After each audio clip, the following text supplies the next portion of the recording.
अगर वो पानीपत के तीसरे युद्ध में शामिल होता तो आज भारत का इतिहास ही शायद कुछ और होता।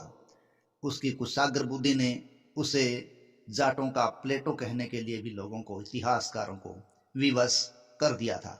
तो आइए आज की जीवन गाथा उसी के बारे में हम बात कर रहे हैं। जाट शासक सूरजमल। हमारे YouTube channel famous stories of the world में आपका स्वागत है। यदि हमारे ये प्रयास, हमारे वीडियोज आपको पसंद आ रहे हैं तो प्लीज़ चैनल को सब्सक्राइब करें, वीडियो को लाइक करें, कमेंट करें, हो सके तो आगे से आगे शेयर करें। तो चलिए, महाराजा सूरजमल, जिनको सुजान सिंह के नाम से भी इतिहास में दर्ज किया गया है। इनका जन्म 13 फरवरी 1707 को हुआ था और 25 दिसंबर 1763 को इन्होंने वीरगति प्राप्त की थी। सुजान सिंह या सूरजमल राजस्थान के भरतपुर के प्रमुख हिंदू राजा थे। उनका शासन जिन क्षेत्रों में था वे क्षेत्र वर्तमान समय में भारत की राजधानी दिल्ली भी शामिल थी। इसके अलावा उत्तर प्रदेश के आगरा, अलीगढ़ जो कि फिरोजाबाद जिला है, एटा राजस्थान के भरतपुर, धौलपुर हरियाणा का गुरुग्राम, रोहतक, झज्जर, फरीदाबाद, रेवाड़ी, मेवात, ये जिले उनके अंतर्गत थे।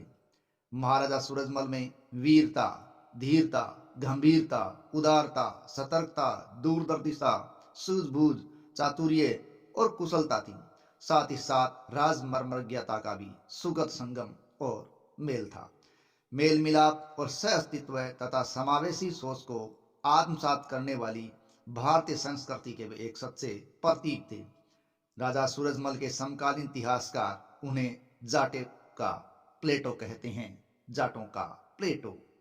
इसी तरह एक आधुनिक इतिहासकार ने उनकी स्पष्ट दृष्टि और बुद्धिमत्ता को देखते हुए उनकी तुलना तो ओडिसस से कर दी है। तो इस प्रकार के शासक थे जाट शासक सूरजमल, जो कि 1755 से लेकर 1763 की अवधि तक शासक रहे हैं और उनका क्षेत्र रहा है भरतपुर।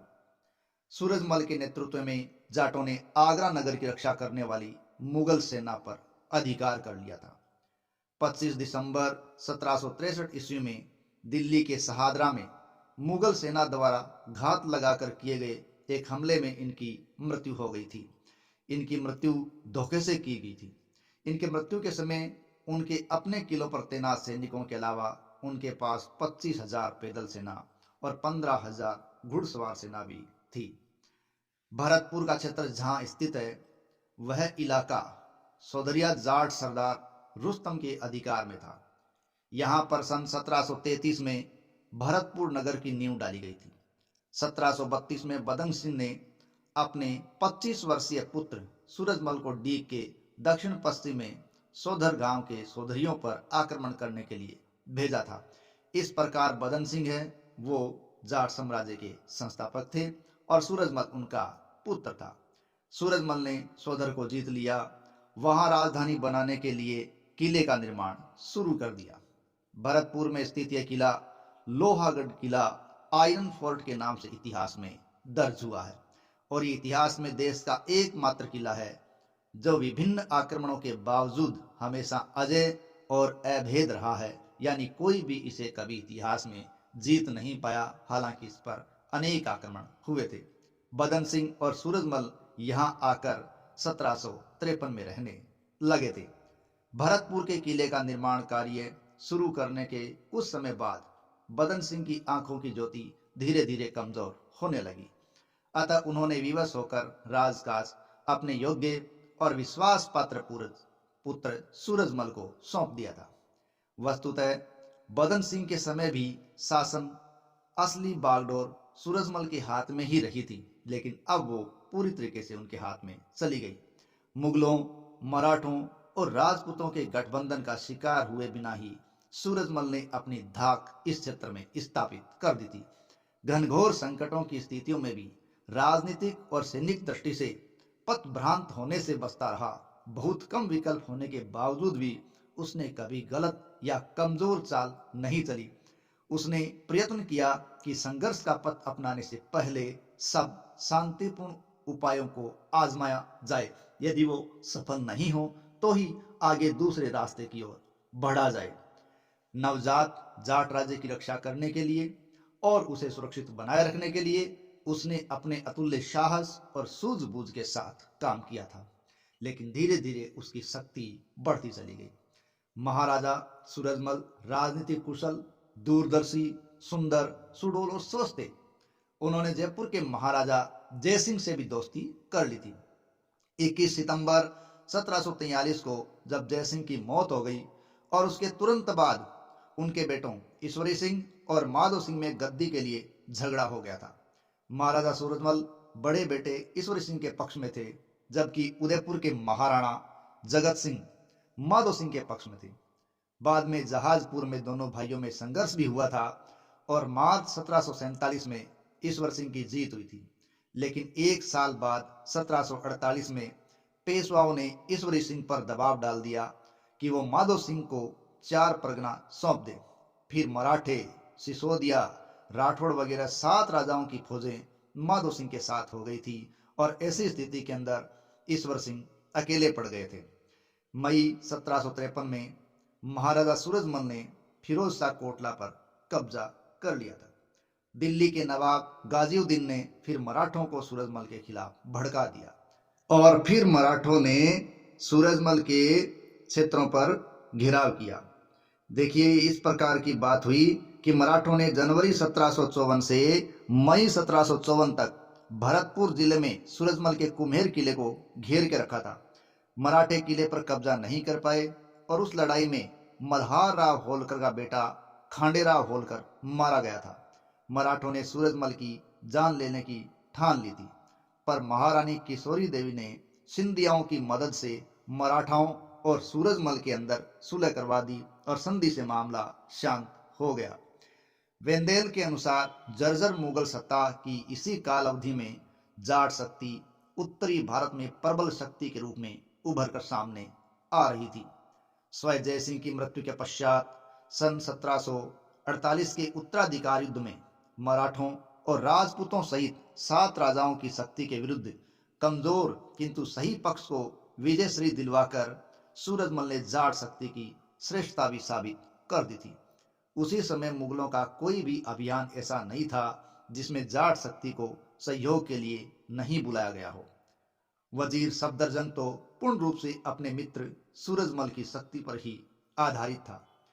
अपदस्थ वजीर सफदरजंग के शत्रु मीर बख्शी गाजिउद्दीन खान के नेतृत्व में मुगल राजपूतों की सम्मिलित शक्ति सन 1754 में सूरजमल के छोटे किले कुम्हेर तक को भी नहीं जीत पाई थी। सन 1757 में नजीबुद्दौला द्वारा आमंत्रित अब्दाली ने भी अपने अमानवीय नरसंहार से सूरजमल की शक्ति को ध्वस्त नहीं कर सका था। देशद्रोही नजीब ने उस समय वजीर गाजिउद्दीन खान और मराठों के कोप से बचने के लिए अब्दाली को हिंदुस्तान पर आक्रमण करने के लिए 1759 में पुनः आमंत्रित कर लिया था। पानीपत के अंतिम युद्ध से पूर्व बरारी घाट के युद्ध में मराठों की प्रथम पराजय के पश्चात सूरजमल के कट्टर शत्रु वजीर गाजिउद्दीन खान ने भी भागकर जाटों के समक्ष अब आत्मसमर्पण कर दिया था। वेंदेल के अनुसार मुगल अहंकार की इतनी कठोर और इतनी सटीक पराजय इससे पहले कभी नहीं हुई थी। वस्तुतः मुगल सत्ता का गर्विला और भयावह दैत्य धराशायी हो चुका था, जिसके अवशेषों पर महाराजा सूरजमल के नेतृत्व में विलास और आडंबर से दूर कर्मण्य, शौर्यपरायण, निर्बल की सहायक, शरणागत की रक्षा, प्रजावत्सल, हिंदू अखंडता की प्रतीक राष्ट्रवादी जाट सत्ता है वो अब स्थापित यहाँ हो चुकी थी। लेकिन मराठों में उस समय मतभेद उभरे थे। बाद में 1760 में सदाशिवराव भाऊ और सूरजमल में कुछ बातों में अनबन हो गई थी। मथुरा की नबी मस्जिद को देखकर भाऊ ने गुस्से में कहा, सूरजमल जी, मथुरा इतने दिन से आपके कब्जे में है, फिर भी इस मस्जिद को आपने कैसे छोड़ दिया? सूरजमल ने जवाब दिया, अगर मुझे यकीन होता कि मैं सारी उम्र इस इलाके का बादशाह बना रहूंगा तो शायद मैं इस मस्जिद को गिरवा देता, पर क्या फायदा? कल मुसलमान आकर हमारे मंदिरों को गिरवाए और वहीं पर मस्जिद बनवाएं तो क्या अच्छा लगेगा? बाद में फिर भाऊ ने लाल किले के दीवाने खास की छत को गिरवाने का हुक्म दिया। यह सोचकर कि इस सोने को बेचकर अपने सैनिकों की तनख्वाह दे दूंगा। इस पर भी सूरजमल ने उसे मना कर दिया। यहां तक कहा कि मेरे से 5 लाख रुपए ले लो पर इसे मत तोड़ो। आखिर नादिर शाह ने भी इस छत को बख्श दिया था, पर भाऊ नहीं माने। जब छत का सोना तोड़ा गया तो वह मुश्किल से 3 लाख रुपए का निकला। सूरजमल की कई बातों को भाऊ ने नहीं माना और यह भी कहा, मैं इतनी दूर दक्षिण से आपकी ताकत के भरोसे पर यहां नहीं आया हूं। इस प्रकार उनके विवाद गहरा गए थे। तो ये विवाद लगातार गहराते जा रहे थे, लेकिन महाराजा सूरजमल की उदारता भी कम नहीं थी। उन्होंने अपनी उदारता पानीपत की तीसरी संघर्ष के दौरान दर्शाई भी थी। 14 जनवरी 1761 पानीपत की तीसरी लड़ाई मराठों और अहमद शाह अब्दाली के बीच हुई। मराठों के 1 लाख सैनिकों में से आधे से ज्यादा मारे गए थे। मराठों के पास न तो पूरा राशन था और न ही इस इलाके का उन्हें कोई जानकारी थी। कई कई दिन तक भूखे वो रहे थे। इस प्रकार उनके हालात बेहद खराब थे और वह भूखे सैनिक क्या तो युद्ध करते। अगर सदाशिवराव भाव महाराजा सूरजमल से छोटी सी बात पर तकरार नहीं करते और उसे भी इस जंग में अगर शामिल कर लेते, तो हर इतिहासकार इस बात को मानता है कि आज के भारत की तस्वीर कुछ और ही होती। लेकिन ऐसा न हो सका। आपसी अनबन ही इनको ले बैठी। महाराजा सूरजमल ने फिर भी दोस्ती का अपना पूरा हक अदा किया था। 30-40 हजार मराठे युद्ध के बाद जब वापस जाने लगे तो सूरजमल के इलाके में पहुंचते पहुंचते उनका बहुत बुरा हाल हो गया था। जख्मी हालत में भूखे प्यासे वे सब मरने के कगार पर थे और ऊपर से भयंकर सर्दी भी आ चुकी थी। आधों के पास तो ऊनी कपड़े भी नहीं थे। 6 महीने तक सूरजमल ने उन्हें भरतपुर में रखा, उनका इलाज करवाया, उनकी दवा दारू करवाई, उनके भोजन की व्यवस्था की, उनके कपड़ों का इंतजाम किया, अपनी तरफ से भरपूर सहयोग दिया। महारानी किशोरी ने भी जनता से अपील करके अनाज आदि इकट्ठा किया है। सुना है कि कोई 20 लाख रुपए उनकी सेवा पानी में उस वक्त खर्च हुए थे, जो एक बहुत बड़ी बात थी। जाते हुए हर आदमी को 1 रुपया, 1 सेर अनाज और कुछ कपड़े आदि भी दिए ताकि रास्ते का खर्च निकाला जा सके। कुछ मराठे सैनिक लड़ाई से पहले अपने परिवार को भी साथ लाए थे और उन्हें हरियाणा के गांव में छोड़ गए थे। उनकी मौत के बाद उनकी विधवाएं वापस नहीं गई। बाद में वे परिवार हरियाणा की संस्कृति में ही रंग गए। महाराष्ट्र में डांगे भी जाट वंश के ही बताए जाते हैं और हरियाणा में डांगी भी उन्हीं की शाखा आज भी मानी जाती है। इस प्रकार ये संस्कृति का एक प्रकार से अलग अलग होना था। मराठों के पतन के बाद महाराजा सूरजमल ने गाजियाबाद, रोहतक, झज्जर के इलाके भी जीते।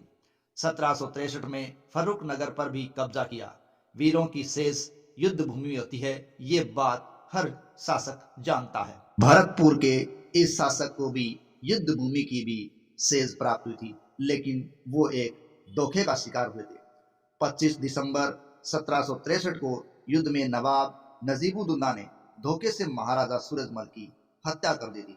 इस प्रकार एक ऐसा शासक जिसने अपने जीवन काल में जो संघर्ष किए थे, संभवतः किसी भी संघर्ष में वो नहीं हारा था और अपनी बातों पर, अपने कार्यों पर, अपने व्यक्तित्व पर और साथ ही साथ अपनी दूरदर्शी नीति पर, कुशागर बुद्धि पर वो कायम रहते हुए हर संभव प्रयास करता कि अपने राज्य को आगे से आगे बढ़ाया जाए। तो इस प्रकार जाटों का अफलातून कहा जाने वाला शासक महाराजा सूरजमल हत्या के द्वारा वीर गति को प्राप्त हो गया था। इस तरह महाराजा सूरजमल अपने आप को इतिहास में एक अविस्मरणीय रूप में दर्ज करा गए। जय हिंद, जय